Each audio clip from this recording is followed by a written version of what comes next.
అందరికీ నమస్కారం. నేను doctor Nagarjuna Gottipati, interventional cardiologist, Shreshta hospitals Guntur. మనకి మోస్ట్ కామన్ ప్రాబ్లమ్ గురక ప్రాబ్లమ్. అది మనం ఇంతకుముందు వీడియో కూడా మనం ఒకటి చేశాం. స్లీప్ అప్నియా గురించి. కాకపోతే స్లీప్ అప్నియా అంటే ఏంటి? గురక జబ్బు. గురక రావడం వేరు, గురక జబ్బు ఉండడం వేరు. గురక జబ్బు ఏంటంటే గురక వచ్చే ప్రక్రియలో మన ఆక్సిజన్ లెవెల్ తగ్గడం, రాత్రిపూట స్లీప్ డిస్టర్బెన్స్ రావడం, డే టైం మనకి నిద్ర రావడం, ఇవన్నీ దాని సింప్టమ్స్. సో దాన్ని ట్రీట్మెంట్ మనం ఎందుకు ఇంపార్టెంట్? ఎందుకంటే నా పేషెంట్స్ మనం ఎంత చెప్పినా కూడా 10 మందిలో 5-6 మందే వాడుతూ ఉంటారు దాని ట్రీట్మెంట్. దానికి ఏంటి, మనకి ఇంట్లో మాస్క్ లాగా పెట్టుకోవాలి. బైప్యాప్, సిప్యాప్ అని అంటారు. మీకు ఉదాహరణకి మీరు గూగుల్ చేస్తే పాత అమెరికా అధ్యక్షులు కూడా వాడేవారు.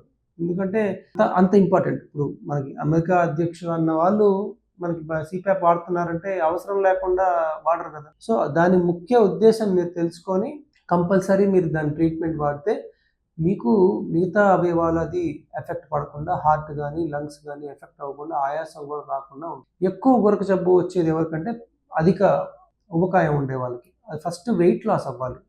వెయిట్ లాస్ అయ్యి కొంచెం ఎర్లీగా నిద్రపోయి, ఆహారం నైట్ టైం ఎక్కువ తీసుకోకుండా జాగ్రత్తలు తీసుకొని, ఫిజికల్గా యాక్టివ్గా ఉండడం, ఇవన్నీ జాగ్రత్తలు తీసుకుంటే కొంతవరకు కంట్రోల్ అవుతుంది. కాకపోతే నైట్ పడుకున్నప్పుడు సిప్యాప్ అనేది మెషిన్ వాడితే వాళ్ళకి లాంగ్ టర్మ్లో ఇబ్బంది లేకుండా ఉంటుంది. దాన్ని అశ్రద్ధ చేయొద్దు.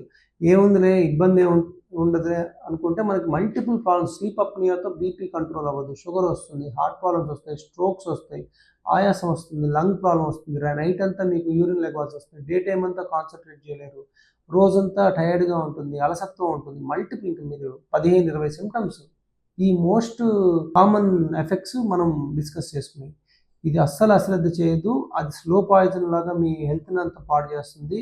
మీరు ఎంత మారుమూర పల్లెటూరు అన్నా కూడా ఆ మెషిన్ పెట్టుకొని మనం వాడుకుంటే ఇబ్బంది ఉండదు. మీరు అశ్రద్ధ చేస్తే మాత్రం హెల్త్ పాడవుతుంది. ఈ స్లీప్ అప్నియా ఉండే వాళ్ళకి మెయిన్ ట్రీట్మెంట్ అది కంటిన్యూ చేసుకోండి, అశ్రద్ధ చేయొద్దు. Thank you.